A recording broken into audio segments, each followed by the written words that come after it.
അവർക്ക് പറയാനുണ്ട്, അവർക്ക് ചെയ്ത് കാണിക്കാനുണ്ട്, ചെയ്ത് കാണിക്കുന്നവർക്ക് റിസൾട്ട് കിട്ടാറുണ്ടെന്നാണ്. ഇപ്പോൾ ഈ ഒരു പ്രായത്തിലുള്ള ആളുകൾ ഇരുന്ന് കാണുമെന്ന് ഞാൻ വിശ്വസിക്കുന്നില്ല. എന്തിനു വേണ്ടിയിട്ട് നമ്മൾ വോട്ട് ചെയ്യണം എന്നുള്ള കാര്യം അവരെ കൃത്യമായിട്ട് പഠിപ്പിക്കും. അങ്ങനെയുള്ള അന്ധവിശ്വാസങ്ങളിൽ പുതിയ തലമുറയ്ക്ക് ഇപ്പോൾ താല്പര്യമില്ല.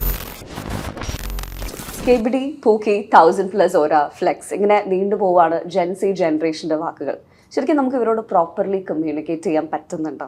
അതായത് റീൽസിലും ഷോർട്സിലും സോഷ്യൽ മീഡിയയിലും ഒക്കെ ആയിട്ട് ഒരു റിയൽ ഡെലൂലുമായി നമ്മുടെ ജെൻസി ജനറേഷൻ മാറിയോ? ഇതൊക്കെയാണ് ഇന്നത്തെ ദിവസം കോർണർ വ്യൂയിലൂടെ നമ്മൾ ഡിസ്കസ് ചെയ്യാൻ പോകുന്നത്. എസ്പെഷ്യലി ജെൻസി ജനറേഷൻ്റെ സാമൂഹ്യ ബോധത്തെക്കുറിച്ച്. Jency versus leaders.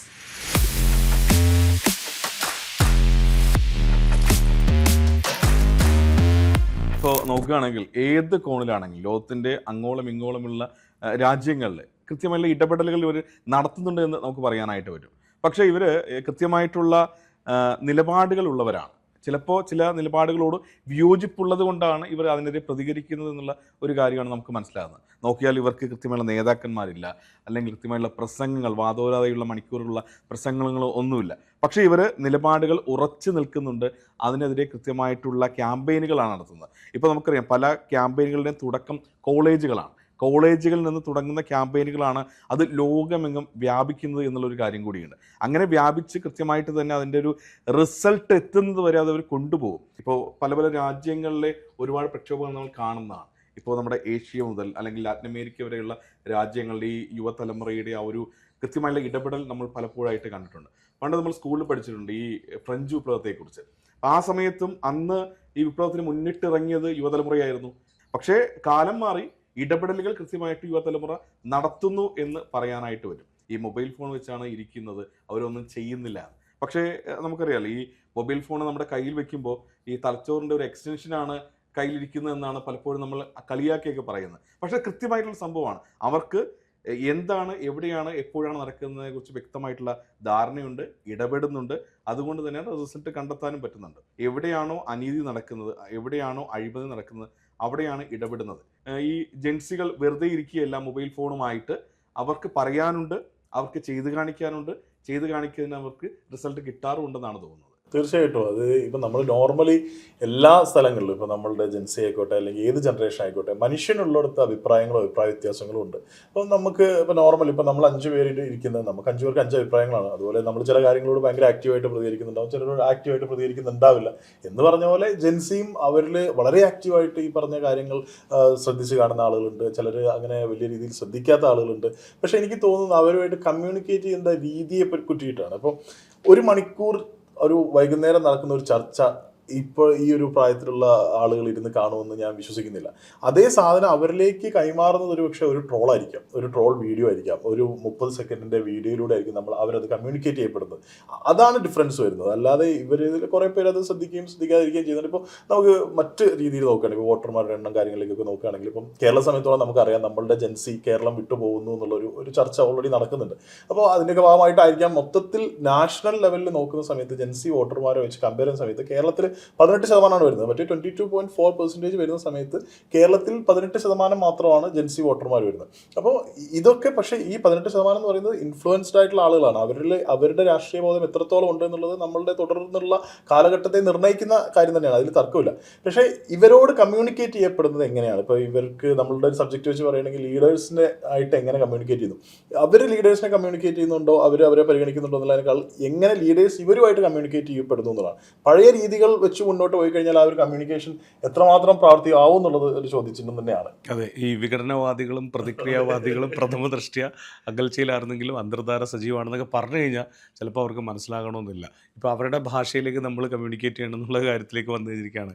എനിക്ക് ഇപ്പോൾ ജെൻസിയെക്കുറിച്ചാണ് നമ്മൾ സംസാരിച്ചുകൊണ്ടിരിക്കുന്നത്. ഇവരിൽ എനിക്ക് വളരെ പോസിറ്റീവായിട്ട് തോന്നിയൊരു കാര്യം എന്ന് പറഞ്ഞാൽ സോഷ്യൽ മീഡിയയിൽ ഇവർ എന്ത് കാര്യവും പറയുമെന്നുള്ളത്.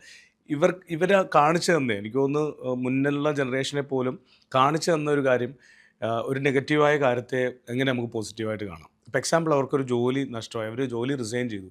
സോഷ്യൽ മീഡിയയിൽ അവർ ഞാൻ ജോലി റിസൈൻ ചെയ്തു കേട്ടോ, ഒന്നും ഇല്ലാതിരിക്കുകയാണ് കേട്ടോ എന്നൊക്കെ പറഞ്ഞിട്ട് അവരെ എഴുതിയിട്ടാണ് ഒരു മടിയില്ല. അതേസമയം ഇപ്പോൾ ഒരു ബ്രേക്കപ്പ് ആണെങ്കിൽ പോലും അത് കൊണ്ടുവന്ന് അത് എഴുതും. ഇതൊക്കെ മുന്നേയുള്ള തലമുറ, മില്ലേനിയൽസ് ആയിട്ടുള്ള തലമുറ എന്ന് പറയുന്നത് എന്താണ്? ഇതൊന്നും ആരും അറിയിക്കാതെ പോയിക്കൊണ്ടിരുന്നതാണ്. എന്നാൽ ഇവർ വഴികാട്ടി തന്നത് ഇതൊക്കെ നമുക്ക് മറ്റുള്ളവരെ അറിയിക്കാം, കുഴപ്പമൊന്നുമില്ല. അങ്ങനെയാണ് അവർ സോഷ്യൽ മീഡിയ കണ്ടിരുന്നത്. നേരത്തെ ഷിഫിൻ പറഞ്ഞ പോലെ എല്ലാ കാര്യങ്ങളും അവർ ശ്രദ്ധിക്കുന്നുണ്ട്. സോഷ്യൽ മീഡിയയിലൂടെ തന്നെ അവർ എല്ലാ കാര്യങ്ങളെക്കുറിച്ചും കൃത്യമായിട്ട് അറിഞ്ഞുകൊണ്ടിരിക്കുന്നുണ്ട്. എന്നാൽ ചില നേതാക്കന്മാർ പറഞ്ഞു കൊടുക്കുന്ന ചില കാര്യങ്ങൾ ഇവർക്കിത് മനസ്സിലാകാത്തതായി പോവുകയാണോ? ഇപ്പം നമ്മളിപ്പോൾ ജെൻസിയുടെ ചില വാക്കുകൾ നമുക്ക് പിടിക്കാതെ വരുന്നു. ഇപ്പം സ്കിബിഡി എന്നൊക്കെ പറഞ്ഞ പോലെ വാക്കുകൾ ചിലപ്പോൾ കിട്ടാതെ വരുന്ന പോലെ പഴയ തലമുറയിലുള്ള ചില നേതാക്കളാണ്. പക്ഷേ ഇവർക്ക് നല്ല നോളജ് ഉണ്ട്. ഇവർ പറയുന്ന കാര്യങ്ങളൊക്കെ കൃത്യമായിട്ട് വേണ്ടതൊക്കെയാണ്. പക്ഷേ ഇവർ ഇതെങ്ങനെ എടുക്കുന്നുണ്ടോ എന്നുള്ളതാണ് ഇപ്പോഴത്തെ നമ്മുടെ പ്രധാനപ്പെട്ട സംശയം. അല്ല, അതിന് കാരണം പുതിയ തലമുറ എല്ലാ കാര്യങ്ങളെയും പുതിയ രീതിയിലാണ് നോക്കിക്കാണുന്നത്, അവരുടേതായ രീതിയിലാണ് നോക്കിക്കാണുന്നത്. ഇപ്പോൾ നമ്മുടെയൊക്കെ ഒരു തലമുറ അല്ലെങ്കിൽ 2000 ശേഷം ഒരു 2020 വരെയൊക്കെയുള്ള ഒരു തലമുറ എന്ന് പറയുന്നത്, മീൻസ് യങ്സ്റ്റേഴ്സായി വന്നൊരു തലമുറ എപ്പോഴും നമ്മൾ ഫോളോ ചെയ്തിരുന്നു നമ്മുടെ പാരൻസിനെ അല്ലെങ്കിൽ എസ്റ്റാബ്ലിഷ്മെൻറ്റിനെ, ഇൻസ്റ്റിറ്റ്യൂഷനൊക്കെ നമ്മൾ ഫോളോ ചെയ്തിരുന്നു. പക്ഷേ പുതിയ ജനറേഷനിൽ നമ്മൾ കണ്ടിട്ടില്ല. ഇപ്പോൾ ജോലിയുടെ കാര്യത്തിലാവട്ടെ, അവരുടെ പേഴ്സണൽ റിലേഷൻഷിപ്പിൻ്റെ കാര്യത്തിലാവട്ടെ, അതുപോലെ പൊളിറ്റിക്സ് ആവട്ടെ, സോഷ്യൽ വർക്ക് ആവട്ടെ, എന്താണെങ്കിലും അവർ അവരുടേതായ ഒരു പെർസ്പെക്റ്റീവിലാണ് നോക്കിക്കാണുന്നത്. ഇത് പലപ്പോഴും നമ്മുടെ ലീഡർഷിപ്പിന് നമ്മുടെ ഒരു കൺവെൻഷണൽ ലീഡർഷിപ്പിന് നമുക്കത് മനസ്സിലാവുന്നില്ല. അതുകൊണ്ടാണ് അവരുടെ ഒരു ലാംഗ്വേജ് താഴേക്ക് കമ്മ്യൂണിക്കേറ്റ് ചെയ്യാത്തത്. ഇപ്പോൾ ജെൻസി എന്ന് നമ്മൾ പറയുന്ന പുതിയ തലമുറ, ജെൻസി മാത്രമല്ല അതിന് തൊട്ടുള്ള തലമുറയും നമ്മൾ ഉദ്ദേശിക്കുന്നുണ്ടല്ലോ, ആ തലമുറയുടെ മുൻഗണനകൾ എന്താണ്, അവരെന്തിനാണ് ഇമ്പോർട്ടൻസ് കൊടുക്കുന്നത്, നിങ്ങൾ ഈ പറയുന്ന പ്രസ്താവനകളോ നിങ്ങൾ പറയുന്ന സമവാക്യങ്ങളോ ഒക്കെ അവരെ സംബന്ധിച്ചിടത്തോളം കൺസേൺ ആണോ, ഇതൊന്നും ഈ നേതാക്കൾക്കോ അല്ലെങ്കിൽ ആ ഭാഷ സംസാരിക്കുന്നവർക്ക് അറിയില്ല. അതാണ് അതിലെ വലിയൊരു പോരായ്മ എന്ന് പറയുന്നത്.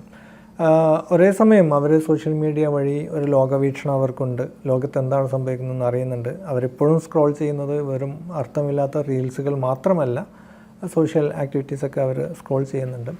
എന്ന് പറയുമ്പോൾ തന്നെ അതിൻ്റെ ഒരു അതർ സൈഡ് എന്ന് പറയുന്നത് അവർക്ക് കാര്യങ്ങളെ കോംപ്രഹെൻസീവായിട്ട് പലപ്പോഴും മനസ്സിലാക്കാൻ പറ്റുന്നില്ല എന്നുള്ള പ്രശ്നമാണ്. ഇപ്പോൾ ഒരു വിഷയത്തെക്കുറിച്ച് ഒരു ചെറിയ ധാരണ ഉണ്ടാവും, അതുമായി റിലേറ്റ് ചെയ്ത ഒരു ട്രോളോ അല്ലെങ്കിൽ ഒരു കണ്ടൻറ്റോ കാണുമ്പോൾ അവരത് ആ ധാരണ ഉറപ്പിക്കുകയാണ് ചെയ്യുന്നത്. ശരിക്കും അതായിരിക്കില്ല. കാര്യങ്ങളെ ഒരു കോംപ്രഹെൻസീവായി 360 ഡിഗ്രിയിൽ കാണാനുള്ള ഒരു അവസരം അവർക്ക് നഷ്ടപ്പെടുന്നു എന്നുള്ള സോഷ്യൽ മീഡിയയുടെ ഒരു പ്രശ്നമാണ്.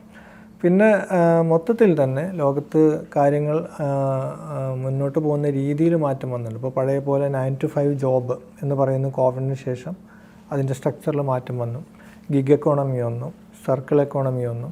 അതുപോലെ നോളജ് ഹെജമണി എന്ന് പറയുന്ന, അതായത് നോളജ്, ഇപ്പോൾ നമുക്ക് ഡിഗ്രി വേണം, PG വേണം. ഇപ്പോൾ PGക്കും MPhilനും PhDക്കൊക്കെ നമ്മൾ കൊടുത്തിരുന്നൊരു വാല്യൂവിൽ ചേഞ്ചസ് വന്നു.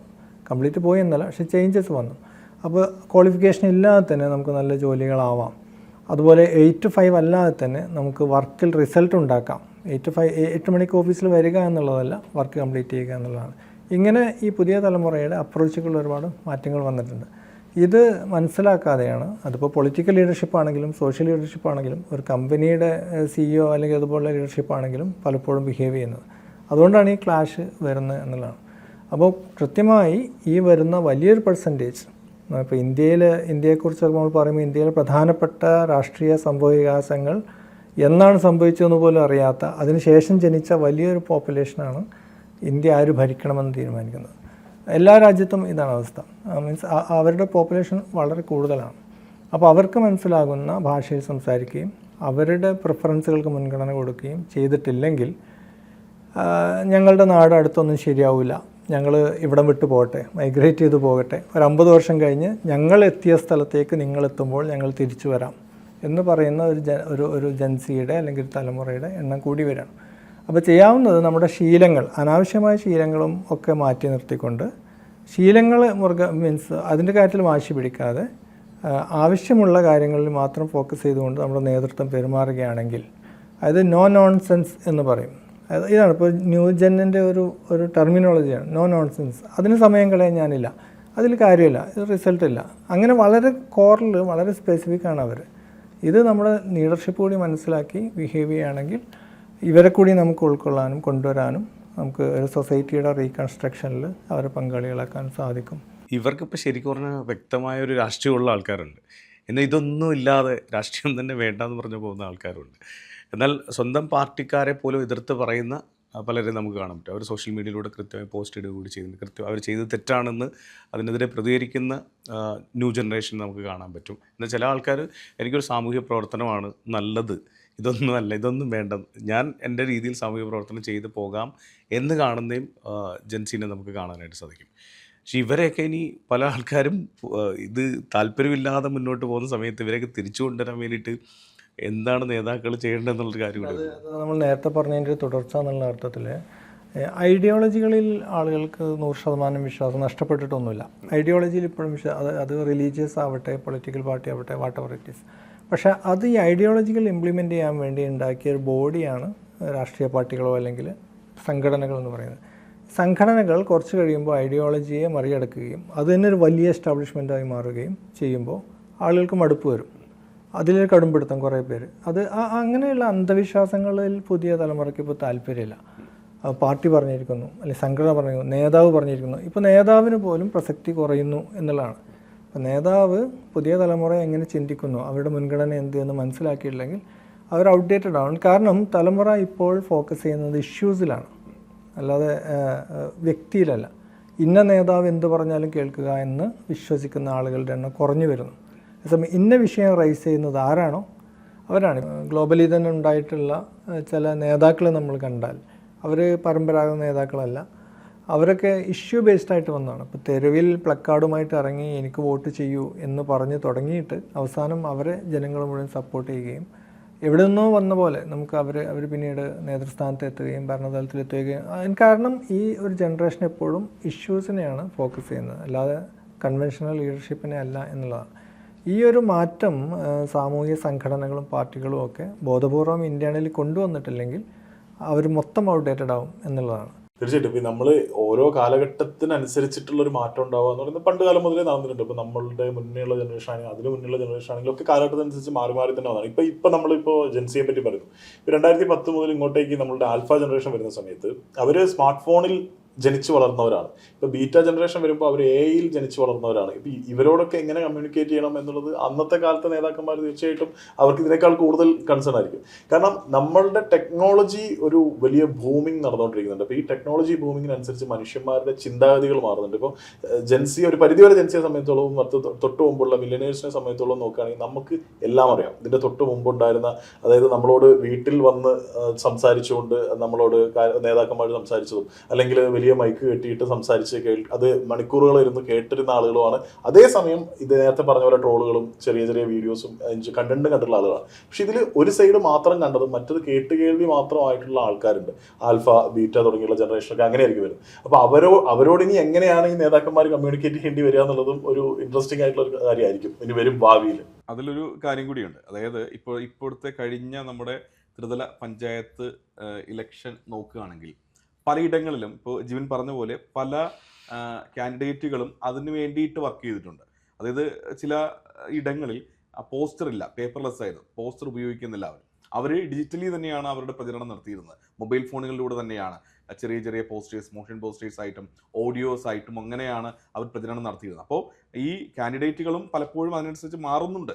വലിയ മാറ്റമല്ല, എന്നാലും ചെറുതായിട്ട് അതിൻ്റെ കൂടെ ഇങ്ങനെ മെല്ലെ പിടിക്കുന്നുണ്ട് എന്നുള്ളൊരു കാര്യം കൂടിയുണ്ട്. അങ്ങനെ മെല്ലെ പിടിച്ചാൽ മാത്രമാണ് കുറച്ചുകൂടി കഴിയുമ്പോൾ അവർക്ക് വലിയൊരു ഭൂമിയിലേക്ക് എത്താൻ പറ്റുള്ളൂ. അല്ലാതെ അവരിപ്പോഴും പഴയതുപോലെ പണ്ട് പ്രസംഗിക്കുക 1982 എന്ത് സംഭവിച്ചു എന്ന് ചോദിച്ചാൽ പണ്ടത്തെ കാലത്ത് അറിയില്ല 82 എന്താണ് സംഭവിച്ചതെന്ന് അറിയില്ല. പക്ഷേ 82 ഇന്ന് ചോദിച്ചാൽ നമുക്കറിയാം, ഗൂഗിൾ നോക്കിയാൽ 82 എന്ത് സംഭവിച്ചു എന്നറിയാം.